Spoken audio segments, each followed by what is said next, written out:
Pemirsa, inilah suasana ibu kota negara DKI Jakarta yang tidak pernah lepas dari kebisingan lalu lintas kendaraan. Dan memang pusat pemerintahan maupun aktivitas perekonomian masih terpusat atau terkonsentrasi di DKI Jakarta.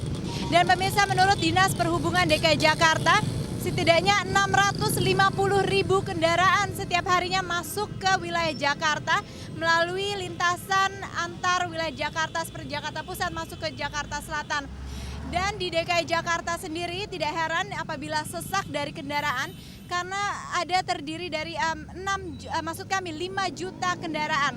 2 juta kendaraan beroda 4 dan 3 juta kendaraan bermotor. Ditambah lagi dengan perluasan jalan yang hanya tumbuh 0,01%, padahal jumlah kendaraan setiap tahunnya naik 9%. Dan dapat Anda lihat di Jalan Permata Hijau atau di jalan panjang ini, jalan yang tadinya bisa dilalui oleh 3 kendaraan, saat ini sudah dibuat jalur khusus busway. Itu adalah penanganan dari Pemda DKI Jakarta untuk menangani kemacetan di sini. Tapi kita tanyakan langsung ke para pengguna jalan, apakah jalur busway yang sedang dibuat ini efektif untuk mengatasi kemacetan? Permisi Pak. Permisi Pak, menurut Bapak bagaimana dengan adanya pembangunan jalur busway seperti ini Pak dalam menangani kemacetan? Wah, tambah macet nih kalau belum jadi nih. Iya, Bapak sendiri sekarang sering telatnya Pak? Iya, sering. Bisa menempuh waktu berapa lama Pak? Biasa bisa 2 jam. Bisa jadi 2 jam ya? Rasanya gimana sih di dalam mobil berlama-lama? Panas, Pak. Capek, pegel. Kesel juga ya? Iya. Menurut Bapak pemerintah seharusnya gimana sih? Harusnya diperlebar lagi jalannya. Baru ya. Yuk, makan sama. Baiklah pemirsa, sekarang kita juga akan menanyakan langsung ke para pengguna motor yang seringkali juga tidak tertib dalam menggunakan lalu lintas karena mereka seringkali tidak menggunakan di jalur kiri tetapi juga justru mencari-cari jalan seperti di tengah dan juga memotong jalur yang digunakan oleh mobil. Baik, kita tanyakan langsung. Permisi Bapak. Permisi Pak, mau tanya sebentar. Oke. Pak, gimana ini Pak? Biasanya kan motor seharusnya menggunakan jalur kiri, tapi seringkali dipotong-potong oleh motor. Apakah memang karena kemacetan yang sudah tidak bisa diatasi lagi Pak? Ya karena ini jalur yang udah sempit dibikin jalur busway kan nama macet. Ya semeraut Mbak. Ya. Ada keinginan untuk menggunakan busway Pak daripada menggunakan motor? Kalau saya tetap di motor kayaknya. Kenapa itu Pak? Kecepatan motor lain sama bis. Bisa gambarkan keadaan kota Jakarta saat ini dibandingkan katakanlah setahun yang lalu Pak? Aduh, semakin kacau aja Mbak, susah. Rasanya gimana di jalan itu Pak? Nama stres aja kayaknya. Kesel ya? Ya harus sabar sih, tapi kadang-kadang kan tingkat emosional kita ini ya. Kadang-kadang yang stres, keributan itu mudah terjadi kalau begini. Ada himbauan untuk pemerintah Pak? Kayaknya kalau jalur-jalur yang udah sempit jangan dibikin busway lah. Mungkin kayak Sudirman kan boleh lah. Oke. Iya. Bapak namanya siapa? Ketut. Terima kasih Bapak. Baik pemirsa, nanti kita juga akan tanyakan juga ke para pengguna jasa kendaraan umum yang bukan busway. Cut dulu.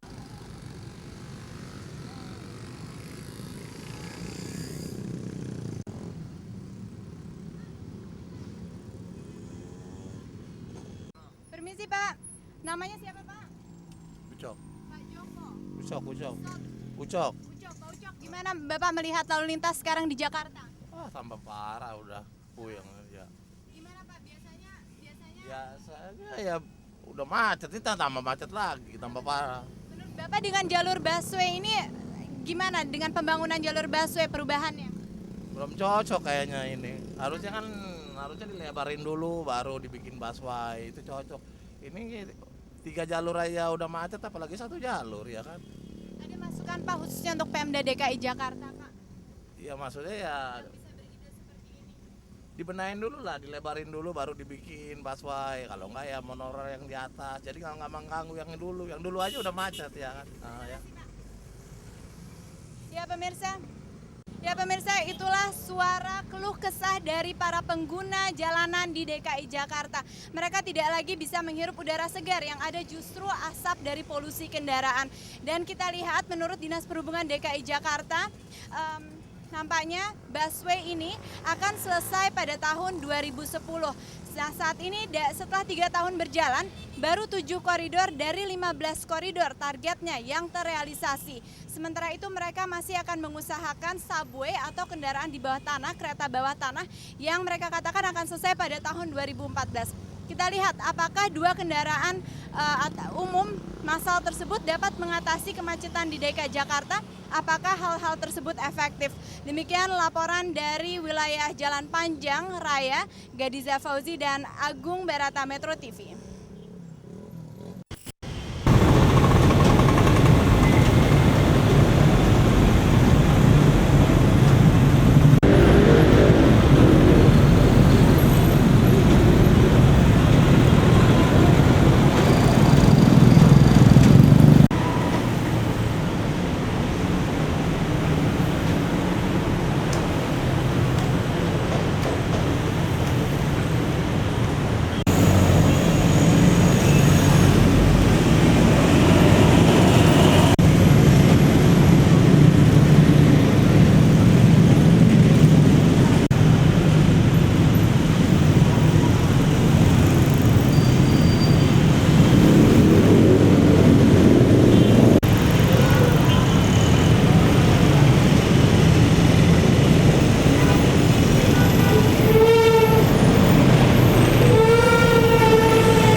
Ya, kalau kita bandingkan dengan 10 tahun lalu tentu sudah ada, karena sekarang adanya busway itu merupakan salah satu bentuk perbaikan gitu.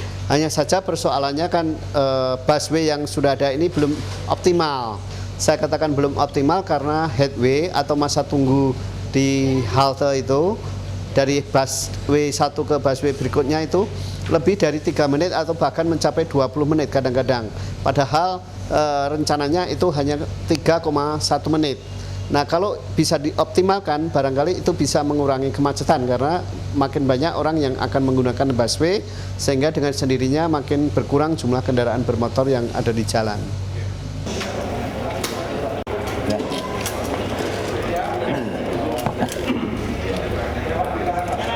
Terima kasih laksanakan rapat kabinet terbatas yang dipimpin oleh Bapak Presiden Susilo Bambang Yudhoyono langsung, di mana dalam rapat kabinet tersebut diundang Gubernur DKI Jakarta Bapak Fauzi Bowo, dan kemudian dihadiri oleh Menko Kesra dan kemudian Menko Polhukam dan juga para menteri.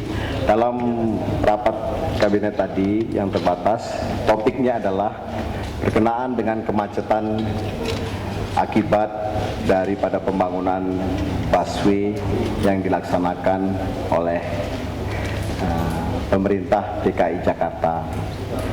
Karena itu dalam rapat tersebut tadi telah dikemukakan presentasi oleh Bapak Gubernur, dan dalam hal ini telah dilaksanakan beberapa kesimpulan dan instruksi Bapak Presiden. Untuk itu saya berikan kesempatan kepada Bapak Gubernur untuk menjelaskan apa yang tadi dipresentasikan. Silakan Bapak Gubernur.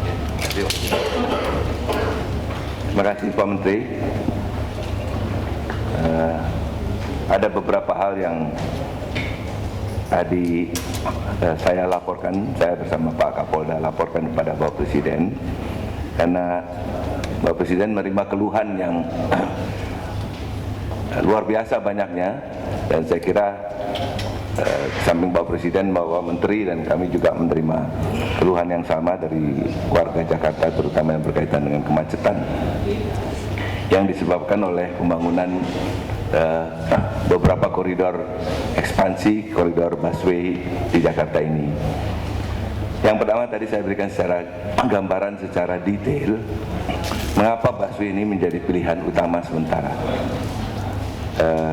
Kemudian saya juga berikan gambaran bahwa kebutuhan yang atau demand yang begitu tinggi mendesak kita untuk melaksanakan langkah-langkah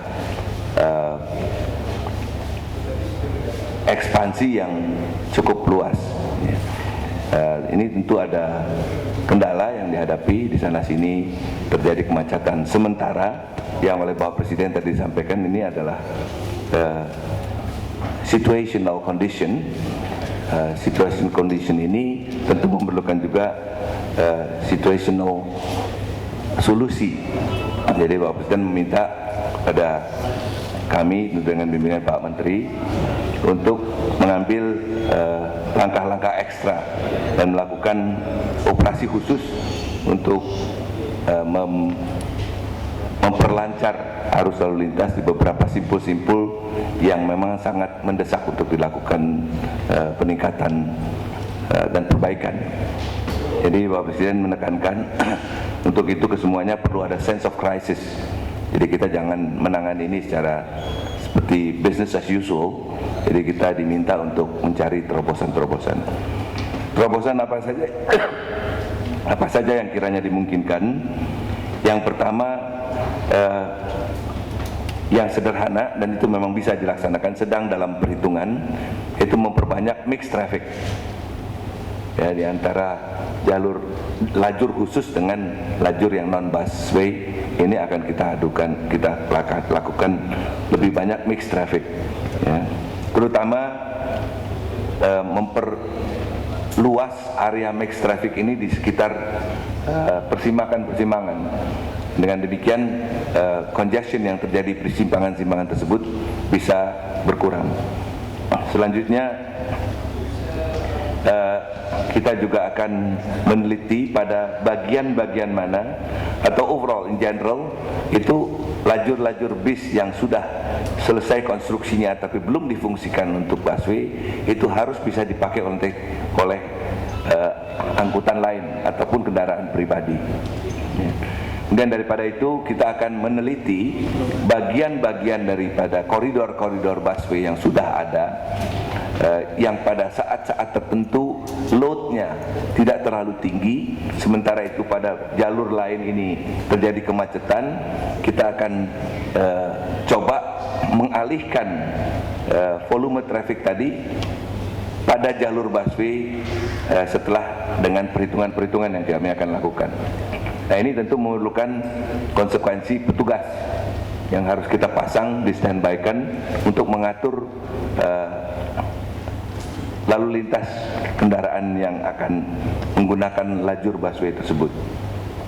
Kemudian daripada itu, ini juga memerlukan sedikit tambahan pekerjaan infrastruktur, yaitu dilandaikan. Kalau tidak dilandaikan nggak akan bisa masuk di setiap tempat, ya. Ini tentu akan segera kita laksanakan. Selain daripada itu, Pak Presiden juga menyampaikan bahwa secara konsepsional saya kira apa yang dilaksanakan ini jangka menengah dan jangka panjang pasti akan memberikan solusi yang baik untuk transportasi di ibu kota Jakarta. Saya juga tadi menggarisbawahi kembali, misalnya kalau kita tidak melakukan apa-apa yang berkaitan dengan public transport, bahwa maka atas dasar perhitungan peningkatan jumlah volume kendaraan yang ada tahun 2014 bisa dipastikan akan terjadi stagnasi di hampir semua jalan arteri dan jalan negara yang ada di ibu kota. Karena itu kita mendahulukan transportasi, bangunan transportasi publik. Ini 2014 atas dasar perhitungan peningkatan jumlah kendaraan roda 4 saja. Jadi kalau kita lihat eksplosi daripada kendaraan roda 2 yang selama 3 tahun terakhir ini sudah mendekati 3 juta kendaraan roda 2 di Jakarta saja. Di Jakarta dan sekitarnya 5 juta kendaraan roda 2 saja. Jadi ini tentu merupakan satu angka yang sangat memprihatinkan ya. Kalau kita tidak atur dan kita tidak berikan kompensasi atau pilihan angkutan umum yang baik, angkutan umum yang memadai, dan angkutan umum yang tentu comfortable untuk digunakan oleh masyarakat atau warga kota Jakarta. Ada satu tambahan lagi, Pak Presiden jadi mengharapkan bahwa kalau kita menata busway ini tidak hanya koridor intinya saja yang ditata, tapi tolong diperhatikan juga feedernya.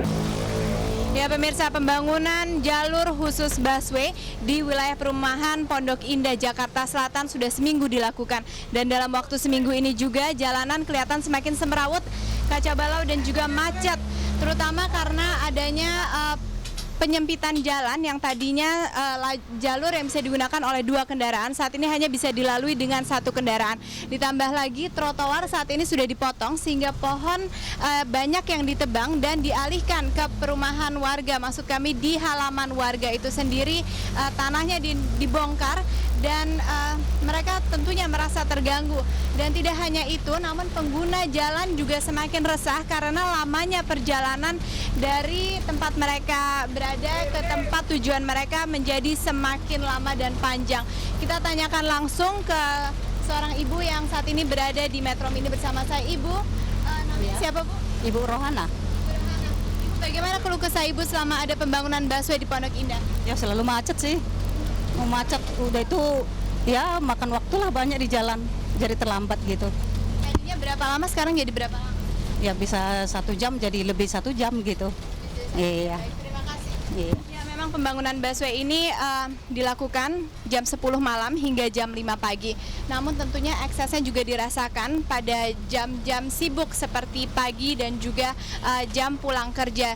Dan warga menginginkan agar pembangunan ini cepat selesai, ataupun kalaupun dibangun tentunya tidak menyempitkan jalur yang sudah ada. Tentunya harus ada pelebaran jalan. Demikian laporan dari wilayah Pondok Indah, Jakarta Selatan. Gadiza Fauzi, Priyo Susilo, Metro TV.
Busway ke Jakbar. Tapi nilai proyeknya bagus busway 2 triliun.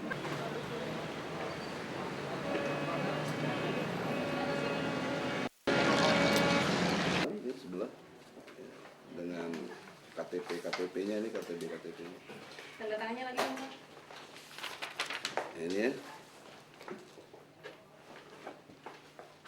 Jadi ya perhatian terhadap nasib sebagian rakyat kita ini yang khususnya tinggal di wilayah Pondok Indah dan sekitarnya, dan tidak tutup kemungkinan ini trigger untuk koridor-koridor lain, karena yang kita persoalkan adalah koridor 8, Pak ya. Koridor 1 sampai 7 juga seyogyanya kalau ada persoalan perlu keberanian untuk sampaikan aspirasi seperti ini. Nah, maksud kita ada 2 ke dalam datangannya ke KPK. Pertama mengenai pertanyaan-pertanyaan dengan satu asumsi yang didukung data-data. Kedua, melaporkan. Setelah bertanya, kita melapor. Nah, dari 2 agenda ini, target yang ingin kita capai, studi kiranya KPK dengan kewenangan yang dimilikinya untuk melakukan pemeriksaan. Paling tidak penyelidikan dulu. Kemudian pemeriksaan, dugaan korupsi dari proyek busway ini. Dengan beberapa indikasi-indikasi yang kita nanti akan tanyakan di KPK ini. Yaitu kepada pemerintah Provinsi DKI, dalam hari ini Gubernur Sutioso, mantan ya, dan juga yang terkait di bawahnya lah, kan siapa yang menentukan itu. Kemudian kontraktor. Dalam hal ini ada namanya salah satunya yang saya ingat PT Yasa. PT Yasa, nanti ada semua di sini, dan PT Wanita Perkasa. Nah, kita nggak pernah dengar tiba-tiba nah yang kita ingin tanya antara lain bagaimana proses tendernya. Gitu? Terus mengapa kok proyek jalan terus sebelum ada AMDAL? Dan ANDAL, analisis dampak lalu lintas. Misalnya begitu. Dan yang kita kecewa sebagai masyarakat, sekaligus studi kiranya Fauji Bowo sebagai gubernur yang baru, janganlah arogan. Malam kita lihat di Trans TV, dia ngomong, ngadu ke Tuhan pun kita nggak takut. Kurang lebih begitu, Pak ya? Nah, ini udah nantang Tuhan ini. Jadi kita baik sekira sebagai warga negara yang baik nggak boleh begitulah. Karena dia pemimpin, kita hormati, tapi kalau dia udah nantang-nantang seperti itu, kita rakyat yang berdaulat ini tidak pernah takut. Jangankan Fauji Bowo, presiden pun kita lawan gitu loh. Itu kalau menurut kami itu amdal-amdalan, itu amdal formal pernah dihubungi